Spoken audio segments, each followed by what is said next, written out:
Yun sewu, ada pembagian warisan. Karena saya merasa dulur tua, yo iso yo oleh akeh rek. Karena saya sing sorong ikuti wong tua, zamane nggak punya. Lah ngeten nggih. Dulur enom nggak iso cak. Podo-podo.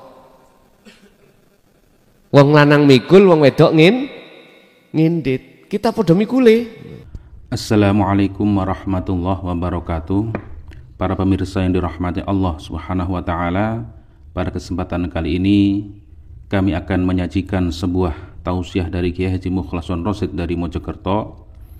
Marilah kita sama-sama menyimak dan mendengarkan apa yang disampaikan oleh beliau. Proses kejadian apapun, kalau kita memandang kejadian itu dari kacamata syariat saja, mesti miring, tidak bisa balan. Nah, ngaten nggih. Mesti miring, kita itu tidak bisa balan. Mesti ada yang kita salahkan, ada yang kita benarkan. Inilah sudah wajar di dalam syariat itu khilaf, perbedaan pendapat atau perbedaan dalam hal apapun di tengah umat Islam. Cara kita bicara syariat, mazhab aja tidak satu. Ada mazhab Imam Syafi'i, Imam Maliki, Hambali, Hanafi atau yang lain. Bendera aja banyak, ada Syiah, ada Sunni, ada macam-macam sudah. Sampai ada yang mengatakan terbagi menjadi 73 golongan. Melihat dari sisi sini nggak ada tentramnya, nggak ada damainya, nggak ada rukunnya, nggak ada. Apalagi kita kembangkan dari sisi agama, dari sisi agama, kepercayaan dalam Islam saja khilaf, banyak aliran. Sesama Islam aja kita hasut menghasut. Tidak hanya di Timur Tengah, di Indonesia pun juga begitu. Udah, apalagi kalau ini meluas tentang agama. Intine kaono rukune, mesti saling membunuh. Kita harus pakai kacamata hakikat. Bagaimana kita memandang Allah. Lewat dasar ayat walillahil masyriqu wal maghrib fa aynama tuwallu fa thamma wajhullah. Walillahilan iku tetap kedue Allah. Iki nek cara bahasa nahwu, adate iku mubtada dulu, akhiri iku khobar. Iki dibalik. Akhirnya disebut sistem khobar muqaddam mubtada muakhir. Ngeten. Walillahilan iku tetep kedue Allah. Al masyriku utawi apa wae makhluk di jagat timur, wal maghrib lan jagat barat. Berarti golongan wong timur dengan golongan wong barat. Wis ngoten nek ngomong golongan wong. Semua milik Allah. Walillah ini bisa jenengan artikan tidak hanya Allah yang memiliki, tapi dikembangkan sayap, bisa Allah yang menguasai, Allah yang berkehendak, Allah yang melakukan. Ini kalau kita masuk di hakikat ahad, syuhudul wahdah fil kasrah, nggak ada. selain af'alullah nggak ada. Nggak ada. Sekalipun itu kelihatannya itu membunuh. Cuman yang menjadi pertanyaan yang terpenting bagi saya adalah sebab apa Allah kok memperjalankan, melakukan umat yang membunuh. Sebabnya apa?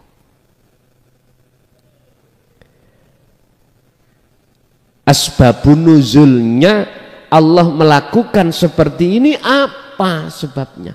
Sebab setiap ayat itu pasti Pak, setiap wahyu Allah diturunkan itu ada asbabun nuzul, sebab-sebab diturunkan ayat itu. Pun nyun sewu Pak, saya tak bicara luang lingkup di sekitar kita. Nanti artinya ya meluas. Sama gini, kita punya orang tua, kita punya saudara dua orang tua sudah meninggalkan harta warisan. Yun sewu, dulur nom ambek dulur tuwek sing rumangsa gagah iku mesti dulur tuwek. Lah ngoten nggih? Udahlah. Kadang-kadang kita dulur tuwek rumangsa salah, moro nang dulur nom karena kita merasa tuwek. Yun sewu, ada pembagian warisan. Karena saya merasa dulur tuwa, yo iso yo oleh akeh rek. Karena saya sing sorong ikuti wong tuwa, zamane nggak punya. Lah ngoten nggih. Dulur enom nggak iso cak. Padha-padha. Wong lanang mikul, wong wedok ngindit. Kita padha mikule. Berhubung hati saya ada hasud, ada serakah, berbagai cara upaya untuk kulakukan sehingga kehaan aku luwih banyak, macam-macam. Terjadilah saya berkongsi terhadap pihak ketiga. Piye carane sawah iku dadi wekku, piye carane omah iku dadi wekku. Carilah celah hukum. Terjadi Pak. Aku yakin adikku lho mboten trimo. Lah ngoten nggih. Akhirnya menjadi konflik. Akhirnya menjadi konflik.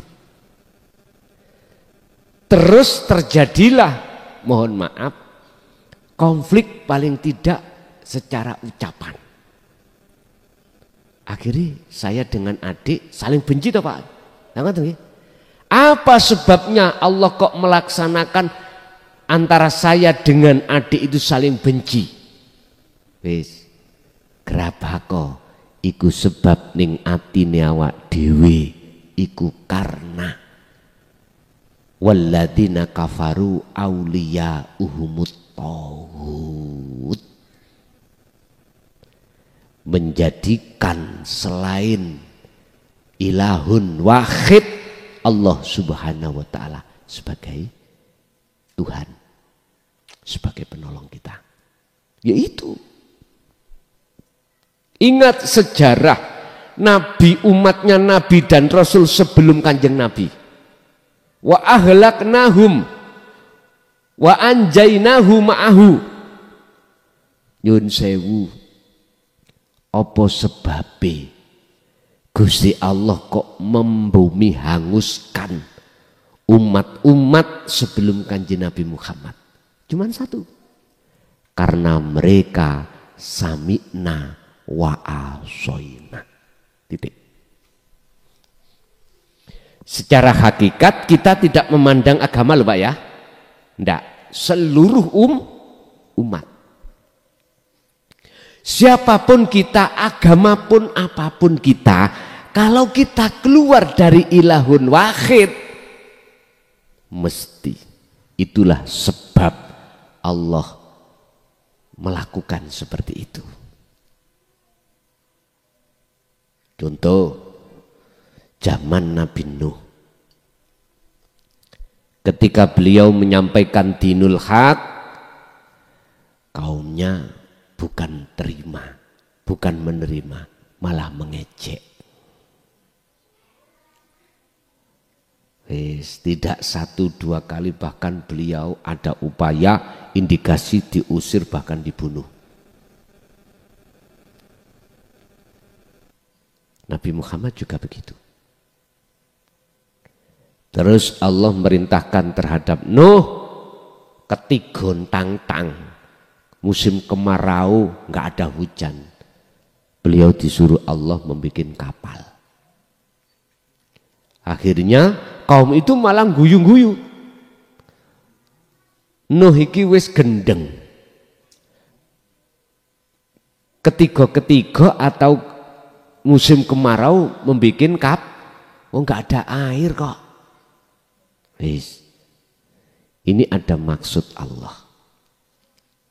Ketika yang namanya kapal itu sudah jadi, tidak cukup sampai di situ, Pak. Kaum itu kalau berak di kapal itu, akhirnya Gusti Allah ngekei penyakit terhadap kaum itu. Nah, terus kaum itu ngomong nanggone Nabi Nuh, intine njaluk tombo. Akhirnya jape apa Allah? Wis kongkon njupuk teleki iku, sing gudiken ya kongkon osok-osok teleki. Lah ngoten nggih, sing lara weteng kongkon nguntal teleki. Ya wis iku jawabane. Wancane Nuh iki wis kentekan pil. Wayahe Malang pun ini arek gendeng-gendeng nih, lawang nggih. Udah waktunya ke lawang, telat iki. Gendeng. Akhirnya Pak, muncullah satu detik-detik yang Allah janjikan, yaitu tsunami. Nabi Nuh beserta kaumnya yang mengikuti, yang patuh. Wa anjainahu, lan nyelametake sapa ingsun Allah, hu ing Nuh ma'ahu, sertane umat ya Nuh mang mlebu kapal. Bahkan yugane, putrane itu pun tidak mengikuti Nuh. Kan'an ta'al, pada saat itu Kan'an itu ada di atas bukit. Masuklah nak di dalam kapalku biar selamat. Jawabnya apa Kan'an? Boten di sini mawon pun aman. Anggapane tsunami itu tidak sampai di atas bukit. Apa yang terjadi Pak? Tsunami justru sampai ke bukit. Tapi sebelum Kan'an meninggal, dia itu telah menghamili seorang wanita. Akhirnya wanita itu hamil, punya anak namanya Fir'aun. Kenal Fir'aun teman? Ana rabbukumul a'la. Dia ngaku-ngaku sebagai itu. Hakikatnya apa? Awak dhewe rumangsa isok ngaji. Kula ning atiku rumangsa aku sing ngaji, berarti aku ya iku hakikate. Iki Fir'aun. Makanya ya Allah, Rabbana atina min ladunka rahmah wa hayyi lana min amrina rasyada. Ya Allah, jikalau perkara duniawiyah itu jenengan hadapkan terhadapku, tolong janganlah aku kau sesatkan. Itu Pak, hanya itu selama ini yang kujadikan sebagai barometer. Makanya kalau dalam hatiku muncul akunya muklason sing isok ngaji, berarti sayalah hakikate Fir'aun. Aku nggak nyentuh orang lain, enggak, saya sendiri. Supaya untuk evaluasi pada diri saya. Udah. Berarti Allah menghanguskan, menghancurkan wa ahlaknahum lan membumi hanguskan sapa ingsun hum ing mereka kaum yang tidak taat pada ajaran Nabi Nuh, dia tenggelam, mati. Dan itu sejarah semua utusan Allah pada umatnya. Ganti Rasul sama, ganti Rasul sama. Sampai hari ini. Kita tinggal menunggu. Kapan itu diterjadikan Allah? Dan cara Allah untuk membumi hanguskan di setiap kaum-kaumnya, iku saenake Gusti Allah, carane Allah sendiri. Di Gaza, di Palestina, dengan cara Allah seperti itu. Di Indonesia, Aceh, Palu, dengan cara Allah seperti itu. Di Jawa, ojo enak-enak. Tapi sampai titeni ya, ada waktu dua. Waktu dua biasanya melihat dari sejarah Allah membumi hanguskan di saat jenengan iki tidur. Enak-enak turu jam 3, jam 4. Makanya dikongkon, dikentong tong tong tong tong. Subuh karpe iku cek waspada tangi. Biasanya ada jam-jam seperti itu. Dan atau sakbare salat subuh iku kan enak kok turu nggih.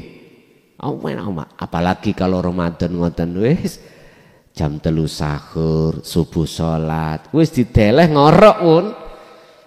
Hati-hati dengan waktu itu. Atau waktu sibuk-sibuknya dengan kerja. Entah jam 12 siang, jam 11 atau jam 1. Udah. Tapi ada satu ayat yang Allah katakan selama dalam satu kaum itu masih menyembahku, ku lo ya, bukan Allah, bukan sifat, bukan nama lo ya, ku, maka barokah itu akan kugerojokkan. Itu Allah dawuh seperti itu. Kembali kepada pertanyaan, untuk menghancurkan itu dengan cara Allah sendiri. Tidak harus dengan tsunami seperti Nabi Nuh, tidak harus seperti Nabi Syuaib, gempa. Bisa jadi gunung dipeletusno akhirnya ngebleki kita. Berbagai macam cara Allah. Dengan peperangan bisa jadi.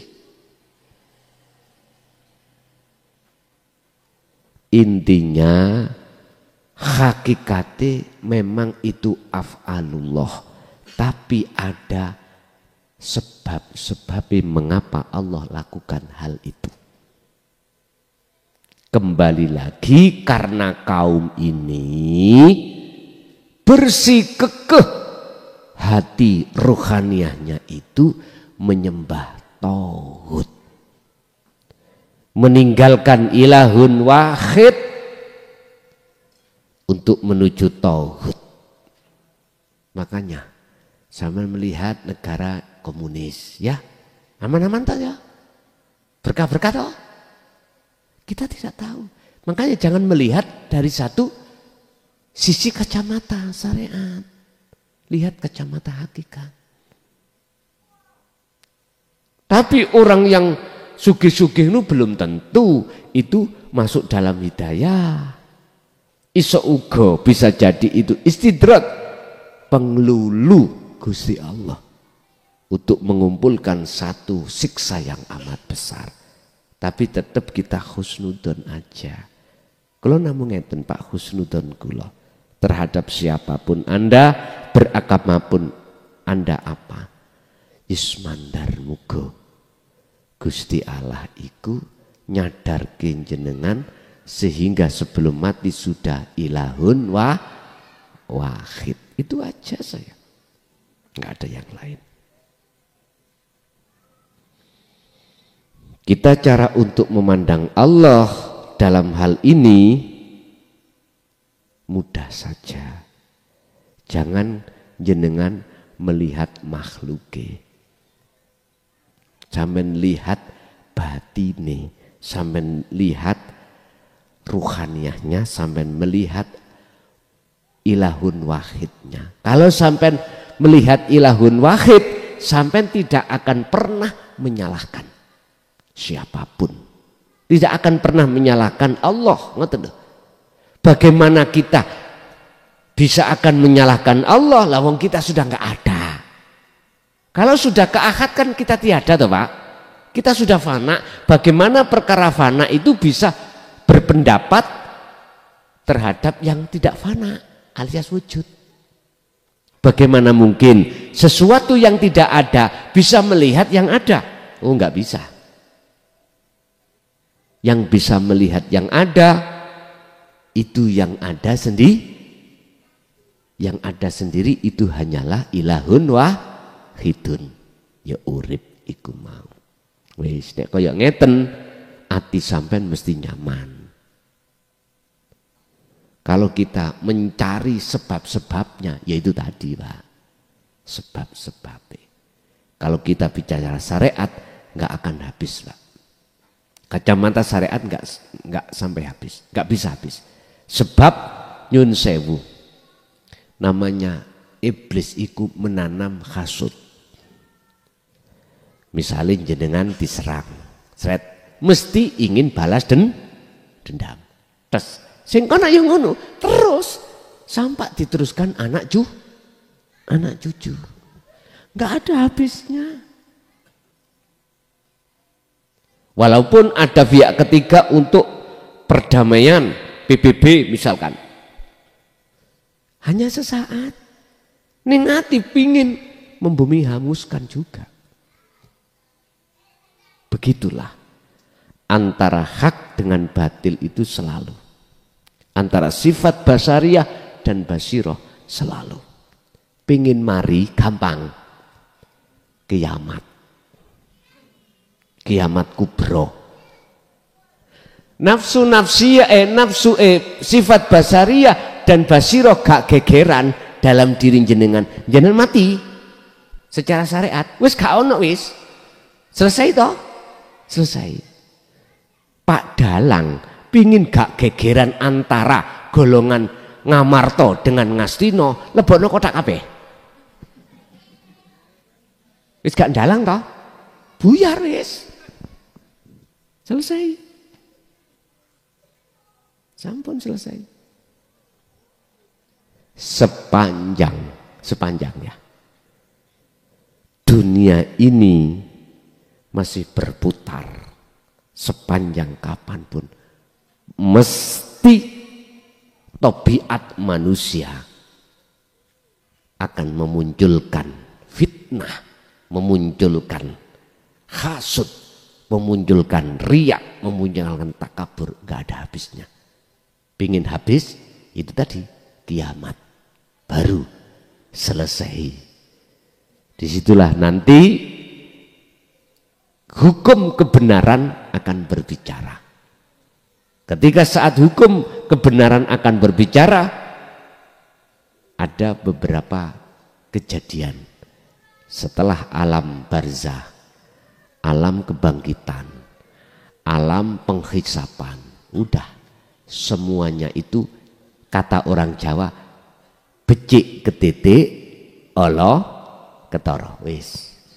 Makanya dalam satu ayat Allah katakan tangan dikunci, mulut dikunci. Mulut sampai lo dikunci.